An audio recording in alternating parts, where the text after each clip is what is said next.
Welcome to എജുഹോസ് academy. നമ്മൾ ഇന്ന് വന്നിട്ടുള്ളത് പുതിയൊരു കാര്യം പറയാൻ വേണ്ടിയിട്ടാണ്. ജൂലൈ ബാച്ചിന്റെ അസൈൻമെന്റ് ഡേറ്റ് വന്നിട്ടുണ്ട്. ജൂൺ 28 മുതൽ ജൂലൈ 4 വരെയാണ് നമ്മുടെ അസൈൻമെന്റ് ഡേറ്റ് വന്നിട്ടുള്ളത് കേട്ടോ. അസൈൻമെന്റ് എങ്ങനെയാണ് സബ്മിറ്റ് ചെയ്യാന്നുള്ള കാര്യം നമ്മൾ ഇതിനു മുന്നേ ഒരു വീഡിയോ ചെയ്തിട്ടുണ്ട്. മാർച്ച് ബാച്ചിൽ എക്സാമിന്റെ ടൈം ആകുന്ന സമയത്ത് നമ്മൾ എങ്ങനെയാണ് അസൈൻമെന്റ് ചെയ്യുക, എങ്ങനെയാണ് സബ്മിറ്റ് ചെയ്യുക എന്നുള്ള കാര്യമൊക്കെ നമ്മൾ ഡീറ്റെയിൽ ആയിട്ട് വീഡിയോ ചെയ്തിട്ടുണ്ട്.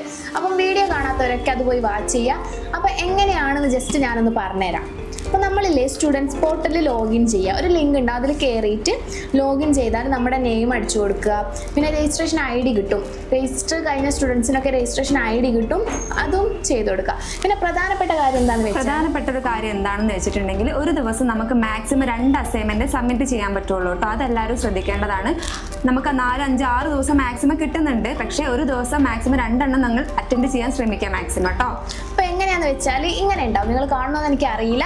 മൈ ഫസ്റ്റ് എക്സാം ടുഡേ എന്നുണ്ടാവും. നമ്മൾ ആദ്യത്തെ അസൈൻമെന്റ് ചെയ്യുന്ന സമയത്ത് ആ ഓപ്ഷൻ കൊടുത്തിട്ട് SSLC ആണോ +2 ആണോ ഏതാണെന്ന് വെച്ചാൽ ആ ഓപ്ഷൻ കൂടി കൊടുക്കുക. പിന്നെ നമ്മൾ ഏത് സബ്ജക്റ്റിൻ്റെ അസൈൻമെന്റ് ആണ് ചെയ്യുന്നത് എന്നുള്ളത് സബ്ജക്റ്റും കൊടുക്കുക. പിന്നെ ഡേറ്റ് ഓഫ് ബർത്തും കൊടുത്തിട്ട് സ്റ്റാർട്ട് അസസ്മെന്റ് എന്നുള്ളതിൽ ക്ലിക്ക് ചെയ്താൽ നമുക്ക് അതിലേക്ക് പ്രവേശിക്കാൻ പറ്റും. അതിലുണ്ടാവും ക്വസ്റ്റ്യൻസ് എല്ലാം OMR ക്വസ്റ്റ്യൻസ് ആയിരിക്കും. 4 ഓപ്ഷൻസ് ഉണ്ടാവും. അതെ, OMR ടൈപ്പ് ക്വസ്റ്റ്യൻസ് ആയിരിക്കും ഉണ്ടാവുക. 20-30 ക്വസ്റ്റ്യൻസ് ഉണ്ടാവും. അതിൽ 4 ഓപ്ഷൻസ് ഉണ്ടാവും. നിങ്ങൾക്ക് അങ്ങ് ടിക്കറ്റ് അങ്ങ് പോയാൽ മതി, സബ്മിറ്റ് ചെയ്യാം. അപ്പോൾ ഒരു 5-10 മിനിറ്റ് കൊണ്ട് തന്നെ അസൈൻമെന്റ് സബ്മിറ്റ് ചെയ്യാൻ പറ്റും.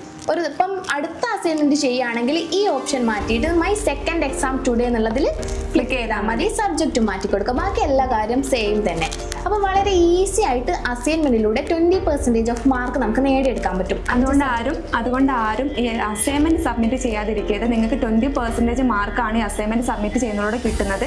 അതുകൊണ്ട് ആരും അസൈൻമെന്റ് മിസ് ചെയ്യാൻ പാടില്ല കേട്ടോ. നമ്മൾ എക്സാമിൽ എല്ലാ ക്വസ്റ്റ്യൻ അറ്റൻഡ് ചെയ്താൽ 60% ഓഫ് മാർക്ക് കിട്ടും. അതിന്റെ കൂടെ ഈ അസൈൻമെന്റ് മാർക്കും കൂടി കിട്ടുമ്പോൾ ഈസി ആയിട്ട് എന്തായാലും 100% പാസ് ആവാൻ പറ്റും.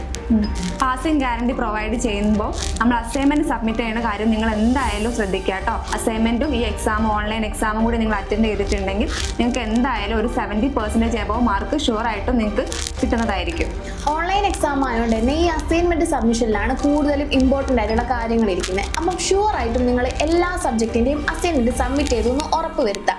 നിങ്ങൾ അസൈൻമെന്റ് കഴിഞ്ഞിട്ടുണ്ടെങ്കിൽ ആ സ്ക്രീൻഷോട്ട് അതായത് സെന്റേഴ്സിലെ അക്കാദമിക് കൗൺസിലേഴ്സിന് അയച്ചു കൊടുക്കാം.